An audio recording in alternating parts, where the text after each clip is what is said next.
Това вероятно е едно място, от което може да се осъзнае малко по-добре мащаба и обема на този комплекс, който в момента се намира едва в своя първи етап на изграждане.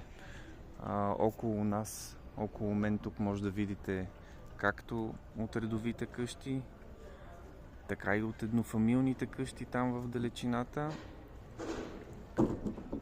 така и от постройките, които са свързани с които са като мини комплексчета с по няколко апартамента в тях.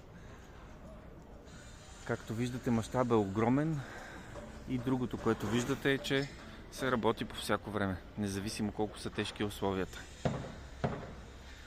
Да, и в България могат да се правят истински качествени проекти. Керамидите, които виждате, например, са брамък. Разбира се, не се пести от материали.